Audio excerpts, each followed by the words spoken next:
Pinagtatawanan lang ni VP Sara Duterte itong mga tsismosang palaka, itong mga tsismosang kokak. Sabi ni VP Sara Duterte, matagal na siyang manhid. Simula ng medyo kubemplang. Panoorin ninyo ang video, ha? Para meron din kayong ideya. Matagal nang manhid si VP Sara Duterte. Bakit naging manhid si VP Sara Duterte? Sino ba ang nag-udyok sa kanya para maging manhid? Eto na mga kabibig. Dito yung news, ha? Go. Si Vice President at Education Secretary Sara Duterte simula pa noong nakaraang taon. Sinabihan ng Vice Presidente nang mag-guest at makipagkwentuhan siya sa programa ni Senator Amy Marcos. Ayon kay VP Sara, wala na siyang pakiramdam at manhid na siya. Tinanong naman siya ng senadora kung bakit. Pero tinawanan lang siya ng bise. Pasaring pa niya, bukas naman sa lahat ang mga nangyayari sa buhay niya. Balikan na lang daw ng publiko kung ano ang mga nangyari noon. Before last year, normal ka pa. Oo. Anyari last year na nagkaganyan ka. Hala ka. Meron talagang nangyari last year na nagpa-trigger kay VP Sara na maging manhid.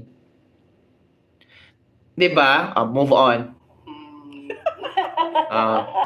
Namatay yung feelings ko. Namatay yung feelings niya. Hala ka. Namatay ang feelings. Namatay na ang feelings ni VP Sara Duterte kaya naging manhid na siya. Sino kaya pinariringgan niya, mga kabibig? Sino kaya ang nag-udyok sa kanyang puso para mamatay ang kanyang feelings? Nako, manood tayo, continue. Ito, move. Aray ko! Alam ko anong nangyari. Hindi pala namatay, pinatay yung feelings ko. Pinatay yung feelings ko. Ka. Pinatay yung feelings niya. Hindi pala namatay, kundi pinatay yung feelings niya. At hindi niya naintindihan. Ka. Sino?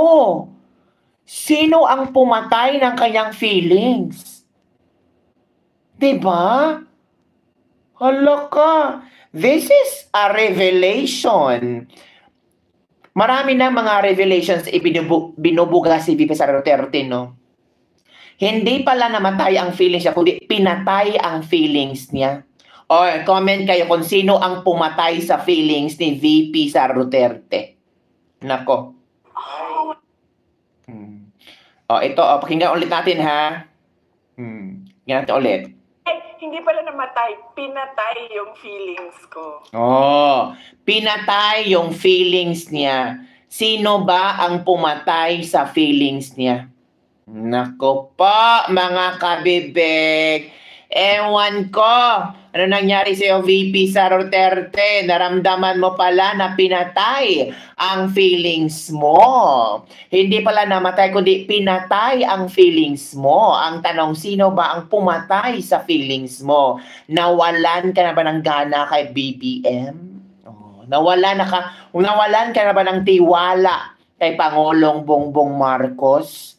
Dapat maging realistic ka na, dapat talagang magsalita na si VP Sara Duterte, no? For me, ha? Kasi para hindi na yung iba kasi marami pang naniniwala na may unity team. Marami pa talaga. Para makapag-decide na ang tao. Oo. Sabi pa ni Senator Amy Marcos, nakakahiya sa mga Duterte. Sabi ni Senator Amy Marcos, ang sabi, ha? Ayon kay Senator Amy Marcos, nakakahiya ang pagtraidor ng PBBM admin sa mga Duterte. Pagtraidor ng Pangulong Bongbong Marcos admin sa mga Duterte. So meron talagang nagtraidor. So it means nakakahiya. So tama yung sinabi ni VP Sara Duterte na pinatay yung feelings niya kasi trinaidor ang mga Duterte sa mga BBM admin. Ang tanong, si BBM ba trinaidor si VP Sara Duterte? ang ating mga kaibigan mula sa Davao ay nagsimula ng tunay na pagbabago tulad ng pagbigay pansin sa napag-iwanang infrastruktura at pagtutok sa krimen. Mga dahilan na hindi pag-unlad ng Pilipinas sa nakaraang mga dekada. Ay nakakahiya sa mga Duterte na trinaydor sila ng BBM admin. Ayan ha? Yan. Sabi ni Senator Amy Marcos. So galing yan sa bibig ni Senator Amy Marcos. So dapat sana, Senator Amy Marcos, magsalita ka na kung si VP Sara Duterte ba din ay traidor ng kapatid mo at biyanan. Biyanan ba? Hipag mo? O ano ba tawag ni Lisa? Kailangan ay malaman natin. Diba? Oo. So, yun na nga mga kabibig. Yon ang nangyayari ngayon. Naramdam na maraming Pilipino ang sinabi ni VP Sara Duterte na pinatay ang kanyang feelings, pinatay ang kanyang pagtiwala sa mga tao kasi trinidor sila. Diba? So kawawa ang VP natin, birthday pa naman niya, birthday pa naman niya, pero naramdaman niya na parang iba na. Noong nagsisimula sila at mag 2 years na, parang break up ang nangyari. So ano ang iyong komento mga kabibig? Ay, kumusta na dyan? Hindi ko na mabasa yung mga comments niyo. Ewan ko kung bakit hindi ko mabasa mga comments niyo. Oo mga kabibig. Ay nako, inatake na naman tayo sa mga kokak department. Ewan ko sa mga kokak. Oy, gumising kayo. Hindi pa rin kayo gising mga kokaka mo? O kumain na ba mga kokak? Mga kokak na ito. Ito pa ha, mga kabibig. Nako. Kaya nga, mga kabibig, marami ang nagtaka. Nagtaka talaga sa mga pangyayari ngayon. Nako. My goodness, mga kabibig. Ay, nako. Ano nangyari sa Pilipinas? Ay, my goodness. Ito pa, I think na-chika ko na sa inyo kanina, mga kabibig, na mabubuking na si Pangulong Bongbong Marcos. Ha? Bakit kabibig? Anong pagbuking-buking yan? Nako, alam nyo ba, mga kabibig, na ang Bataan Cavite pala nga bridge ay ano, tawag dito, kalimutan ko. Funded pala ng China iyan. Funded pala ng China yung Bataan Cavite Bridge. At yon ang flagship ba infrastructure ng BBM government.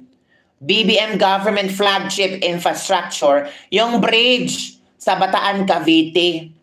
So ngayon parang nilolok, kinain nila ulit yung suka nila na galit sila sa China.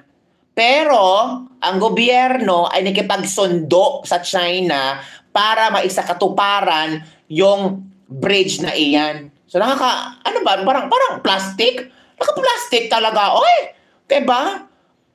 Sabi dito na 660 something? 68 billion ba? Bilyones ha? Bilyones ang ibinigay ng China para maisakatuparan yung bridge na iyan. Ito daw yung flagship ba? Parang pangbukad, parang legacy ni Pangulong Bongbong Marcos sa kanyang pag-upo bilang presidente. Yang Bataan Cavite Bridge. Sino bang tumulong dyan? China. Tapos tayo, galit tayo sa China dahil sa West Philippine Sea. Wala namang, ewan ko nga ba, kalerky talaga mga tao. As in, grabe mga kabibig. So, kaya nga, mga tao ngayon parang, ano bang nangyari kay Bongbong Marcos? Parang naguguluhan kami sa mga statement niya. Akala namin, yung iba kasi ang akala namin, kontra namin si Bongbong akala namin, kontra natin ang China. Pero bakit tayo humihingi ng tulong sa China? Para matapos yung bridge na yan. Sabi ng iba, kabibig, proyekto yan ni Duterte. Natapusin lang ni Bongbong Marcos. Ganun talaga. Kung ano ang ipagtutuloy, for example, proyekto ni Duterte. Tapos hindi natapos. So, ang next administration ang tatapos. So, depende na sa next administration kung i-honor nila ang previous administration na siyang nagsimula. Kung ayaw nilang i-honor, what ay magagawa? Ito daw ang sinasabing flagship, ha? Flagship na infrastructure ni Pangulong Bongbong Marcos. Diba? Oh, proud na proud ang mga BBM vloggers na meron talagang nagawa si Bongbong Marcos. Bataan Cavite Bridge. Oh, sila na. Diba?